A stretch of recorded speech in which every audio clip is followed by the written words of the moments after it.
What's going on, guys? Welcome back to another episode of DK's Garage. So a lot has changed over the last month and a half. I sold the 350Z, which is something I thought I would never do, but I did. And I picked up two S chassis, an s14 and an s13. And so I have swap plans for both of them. And so currently I have a VQ swap sitting behind me, but it's not just any old VQ swap. This is a fully built Brian Crower 4.2 liter stroker, Darton sleeved Ferreira, if I pronounce that, valve train, Brian Crower stage 3 272 cams, ready for all kinds of horsepower. I'm gonna see what it does NA, and if it makes it like over 300, like 350 maybe, hopefully, I'll probably leave it alone, because I believe the compression ratio of the pistons is like 10 and 10.5 to 1. So with the larger displacement and revving it out to, 7,500 RPMs, it should make good power. So that is going to be going in the S13 here, and I just sold the HR out of that. So some people are like, oh my god, swapping out a HR for a DE. Well, I mean, this is not just your everyday run-of-the-mill DE, but if you haven't swapped an S chassis with a VQ, the HRs have the starters on the driver's side, and in my case would be the left-hand side, and it conflicts with the steering column. So even if you run like a slim joint and try and clock the rack and all this stuff, it's still kind of like, it's like right there. And I don't really care for like the potential for like the polyurethane portion of the mount to fail, and the next thing you know, my engine smacks my steering column, bends it, and then just stupid stuff like that to avoid. The DEs, they have the ability to run the starter on either side. You can see one there and one there. So that kind of eliminates that whole issue of the steering column. So they're a lot easier to swap into an S chassis. So I have a set of Hexa motor and transmission mounts. I have Hexa's fuel kit, their power steering kit. George over there is also going to be doing the wiring for it, and then I'll be running a AEM Infinity 8 ECU. And I'm going to leave it, I guess I'll leave it NA for now, see what it does, and then if it doesn't make the power I want it to, we might consider boost, because this motor is built for 4 digits as far as horsepower is concerned, with the Darton sleeves and all that. So that's the plan for the S13. And then as far as the S14 is concerned, here she is, my neglected child. I have down there pardon the dogs barking, they're out in the country, there's a lot of dogs. But I have a T101A dog box transmission that has a quartermaster bell housing. I have a LQ9 short block sitting over there and some LS3 heads in the shed. However, I might be picking up a fully built aluminum LS motor from a friend for like a really good price. So, other side actually. So I might just end up hanging on to the 6.0 iron block on the LS3 heads for a later project. But this one, pretty much ready to drop the LS in it once I get a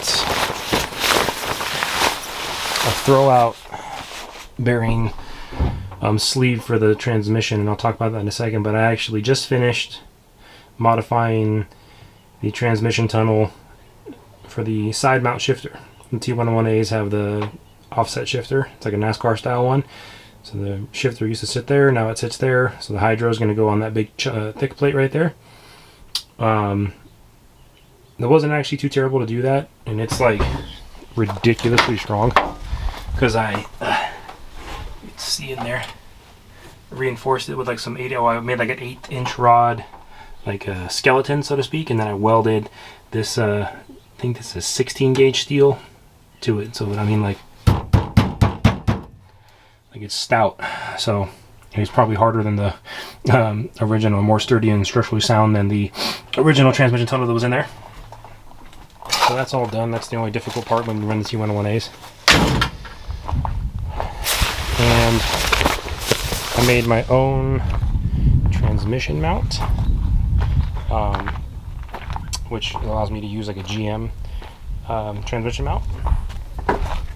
And then, oh, but fun stuff too. I actually have something kind of cool I just came out with. Wisefab did that. Odie Pachis, however you pronounce his name. This, if you're an S chassis guy, you'll immediately notice something off here. The tie rods are on the front. So you're asking like, all right, well, how the hell do you do that? Well, this kit comes with a whole rack relocation, puts the rack on the front of the subframe, and then uses a E46 steering rack. So the reason they did that is it helps tremendously with bump steer, and like also the like having a front rack eliminates a lot of like binding at lock. This is just stuff that I'm quoting off of the guys at Wisefab. And cool part about this is, like, we all know that S chassis are, you know, getting the same angle from simple modifications. And if I could get this, there it goes. Is this not going to click on? What in the heck? Well, apparently I don't know how to put a steering wheel on. There it goes. Okay. So, kind of get an idea.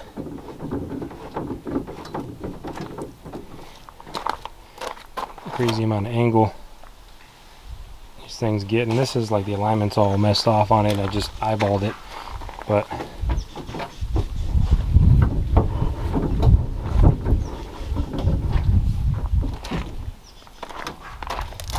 I mean, for frick's sake, look at that.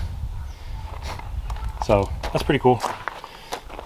I'm pretty stoked to go drive this thing.